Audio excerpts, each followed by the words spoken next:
Hello welcome guys, मैं हूं आशुतोष। और आज इंडिया टीवी पर हमारे साथ अक्सर अलग अलग तरह के मेहमान होते हैं। कभी एक्टर्स होते हैं, कभी कोई और होते हैं, बट इस बार एक खास मेहमान है हमारे साथ, stand up comedian Karunesh Talwar. Karunesh भाई, welcome to India TV. Thank you so much for having me, sir. Thank you. जी, इस बार एक अमेजोन पे एक नया स्टैंड अप शो आ रहा है आपका। किस तरह का शो होने वाला है? हमने जितने ट्रेलर्स देखे, जो थोड़े से ग्लिम्सेस देखे हैं, हंस हंस के बुरा हाल हो चुका है। किस तरह का क्या कुछ होने वाला है और how this idea came up? तो बेसिकली ये जो शो है उसका नाम है आलस मोटापा घबराहट। और वो बेसिकली एक जोक है शो के अंदर जिसकी ये पंच लाइन है, आलस मोटापा घबराहट। तो उसी पंच लाइन को शो का टाइटल बना दिया हमने। शो बहुत सिंपल है, दो टॉपिक्स के बारे में। एक तो मेरे और मेरे माँ बाप के रिलेशनशिप के बारे में, और दूसरा मेरे और मेरी गर्लफ्रेंड के रिलेशनशिप के बारे में। तो पूरा शो इन दो टॉपिक्स के ऊपर ही बनाया गया है। और हाँ, बस वही, मतलब क्योंकि at the end of the day जो आपकी पर्सनल लाइफ है और जो आपकी खुद की कहानियां हैं, वही आप अगर सुनाओ तो बेस्ट होता है। क्योंकि वो फिर किसी और के जैसा नहीं होता, वो आपका खुद का यूनिक एक्सपीरियंस होता है। तो इसीलिए मैंने इन चीजों के बारे में बात की। तो बिल्कुल, एक चीज मैंने देखी, जब भी मतलब एक स्टैंड अप करते हैं तो कई बार लोग खुद पे हंसने से घबराते हैं। आमतौर पे आम जिंदगी में लोग खुद पर हंसने से घबराते हैं, बट जब आप स्टैंड अप करते हैं तो खुद पे जो क्रैक करते हैं तो वो कहीं ना कहीं लोगों को भी कनेक्ट होता है। और समय time it's really difficult task कि खुद का मजाक बनाना, खुद पे हंसना थोड़ा सा डिफिकल्ट हो जाता है कई बार।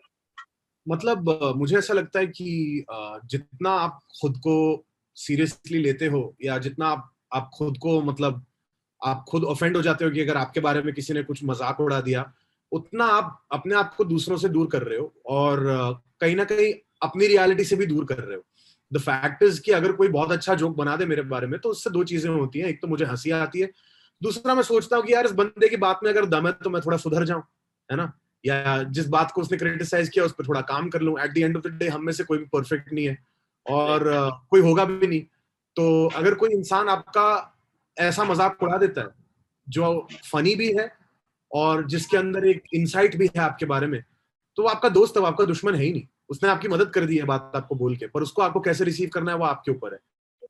तो कई बार मुझे लगता है कि जो लोग बात को पर्सनली ले लेते हैं, वो वो बात की वो बात की गहराई को मिस कर रहे हैं, या वो जोक के मजे को मिस कर रहे हैं। तो वो मुझे ऐसा लगता है थोड़ा। बिल्कुल। जो जो आपका जो कंसेप्ट है, आलस मोटापा घबराहट, तो we all are going through a pandemic, lockdown है, घर पे है। तो कहीं ना कहीं ये चीजें थोड़ी सी कनेक्ट भी होती हैं, या ये आइडिया कहाँ से है? बिकॉज कि हर किसी के अब घर पे है, वर्क फ्रॉम होम चल रहा है, तो थोड़ा सा आलस हो ही जाता है, बैठे बैठे कुछ काम हो नहीं रहा है, मोटापा भी है, घबराहट भी है। ये सारी चीजें बेसिकली आइडिया है कहाँ से? मतलब देखिए क्या है कि मुझे ऐसा लगता है कि अब ये तो हम बहुत खुश नसीब है हम लोग सब, कि हम पैंडेमिक के टाइम पे भी अ, कमा पा रहे हैं और खा पा रहे हैं और जी पा रहे हैं अपनी लाइफ।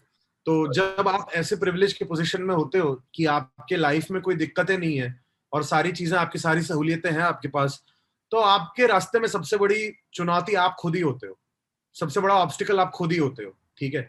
और आप अपने ही सबसे बड़े दुश्मन बन जाते हो कि आप ही की नालायकी आपको पीछे रोके रखती है लाइफ में आगे बढ़ने से। तो कहीं ना कहीं ये शो उसके बारे में है कि मेरा ही आलस, मेरी ही फिजिकल अनफिटनेस, मेरी एंजाइटी मुझे और आगे बढ़ने से रोक रही है।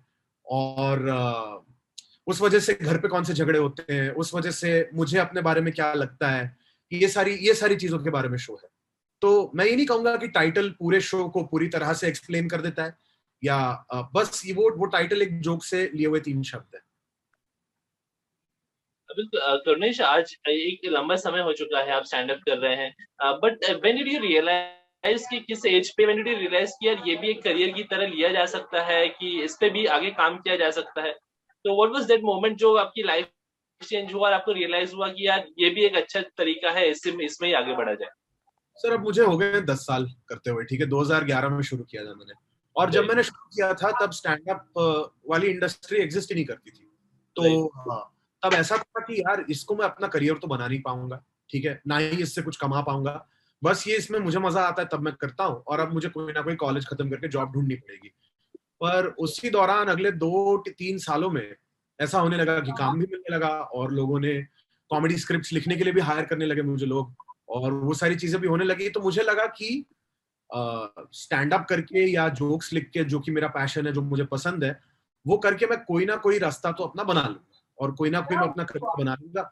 तो तब मुझे ऐसा लगने लगा 21-22 साल की उम्र में कि ठीक है, यहाँ पे कुछ ना कुछ फ्यूचर तो है और इसको पूरी तरह से अपने आप को इसके अंदर लगा के देखना पड़ेगा कि ये कहाँ तक मुझे ले जाता है, और अगर आगे ये मेरा करियर बनना तो बहुत बढ़िया, वरना फिर देखेंगे क्या करना है। तो मैं बस बहुत लकी हूँ कि ये मौका मिला है मुझे और आज तक चल रहा है और लोगों को स्टैंड अप देखने में मजा आ रहा है, तो उस वजह से हम सबके घर चल रहे हैं, आई गेस।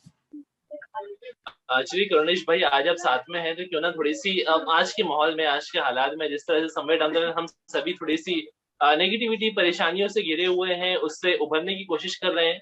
तो आज के हालात पे अगर कोई किस्सा या कोई वाकया अगर आप आपके नजरिए से बता सकें, सुना सकें।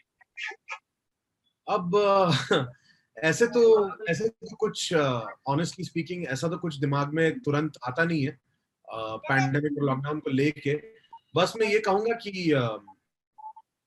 देखो क्या है कि कोई भी अगर किस्सा या वाकया आता है मेरे दिमाग में, तो उसके ऊपर मेरी आदत 6 महीने या 1 साल उस पर काम करने की और उसे कई ऑडियंसेस के सामने बोलने की और फिर उसे इंटरनेट पे बाकी लोगों को दिखाने की। तो ऐसा तुरंत कुछ दिमाग में नहीं आता। बस ये जरूर है कि ये जो टाइम चल रहा है और ये जो पैंडेमिक चल रहा है, उसमें बहुत जरूरी हो गया है और भी ज्यादा अपना ख्याल रखना। और यू नो मैं बस ये सजेस्ट करूंगा लोगों को कि अगर इस दौरान लोग एक डिफिकल्ट टाइम से गुजर रहे हैं, तो जरूर थेरेपी को कंसिडर करें या मेंटल हेल्थ एक्सपर्ट से बात करें, क्योंकि ये टाइम बहुत अनयूजुअल है और बहुत ज्यादा ऐसा कुछ पहले कभी हुआ नहीं है कई सालों से।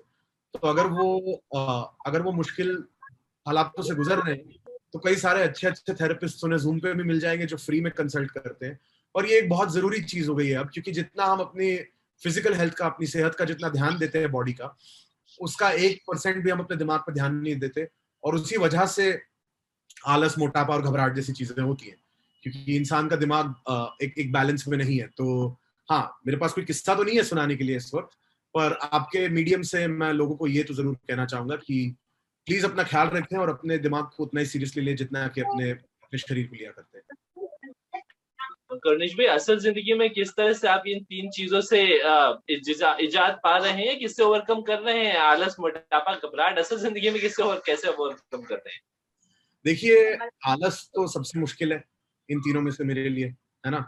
पर ये जरूर है कि अपने लिए मैंने डिसाइड कर लिया है कि कौन कौन सी चीजें हर रोज करनी है। हर रोज लिखना है, हर रोज सेहत पे थोड़ा ध्यान देना है, एक्सरसाइज करनी है, जो भी करना है।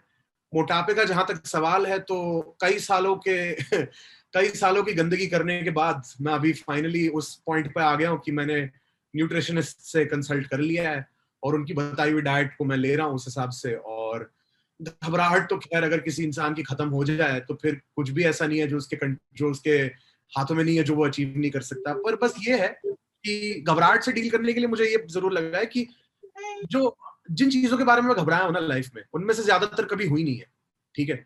तो पर घबराना उनके बारे में, घबरा के मैंने अपना दिमाग खराब कर लिया है, चाहे वो हो या ना हो। तो worrying is suffering twice, that's the thing. तो अगर आप घबराओ किसी चीज के बारे में, तो आप उसके होने से पहले ही उसके बारे में घबरा रहे हो, फिर जब होगी तब और घबराओगे। इससे अच्छा जब होगी तब देखी जाएगी, है ना। और ये समझने के लिए भी ऑनेस्टली थेरेपी ने मुझे काफी हेल्प किया। बिल्कुल, हम उम्मीद करते हैं आपकी बात लोग सुनेंगे, आपका जो नया स्टैंड अप शो है वो लोग बहुत ज्यादा पसंद करेंगे। जाते जाते सभी दर्शकों, फैंस, व्यूअर्स, सभी से क्या कहना चाहेंगे आप? बस यही कि आज तक मेरा काम देखने के लिए और मुझे सपोर्ट करने के लिए बहुत बहुत धन्यवाद। मैं बहुत खुश हूँ कि मुझे किसी कॉर्पोरेट कंपनी में या किसी बिल्डिंग में काम नहीं करना पड़ता और मेरा पूरा दिन मेरे पास है, जिसके अंदर मैं जोक्स लिख सकता हूँ और लोगों से बात कर सकता हूँ। वो इस ऑडियंस के सपोर्ट के बिना नहीं होता। तो मैं बहुत ग्रेटफुल हूँ कि मुझे ये मौका मिला ये करने का, और अपनी अपनी एबिलिटी में जितना हो पाता है मेरे से, उतना मैं कोशिश करूंगा कि अपना बेस्ट दूं और आगे जाके ये काम करूं। और दूसरी बात जो मैं कहना चाहूंगा वो ये है कि मतलब हजारों करोड़ों लोग बोल चुके हैं, पर कितने लोग बोले कम है। प्लीज घर के अंदर रहो, और प्लीज सिचुएशन सुधर नहीं जाती तब तक बहुत जरूरी काम होने के अलावा घर से निकलो मत, क्योंकि बहुत बुरा हाल चल रहा है इस वक्त। और मैंने बहुत लोगों को देखा है बहुत बहुत सफर करते हुए कोविड की वजह से। तो प्लीज अपना ख्याल रखो और अपनी फैमिली का ख्याल रखो। श्री करुणेश भाई, थैंक यू सो मच, बड़ा मजा आया आपसे बात करके। वी रियली विश कि things get better, wishing you good health and wishing you good luck. Thank you so much.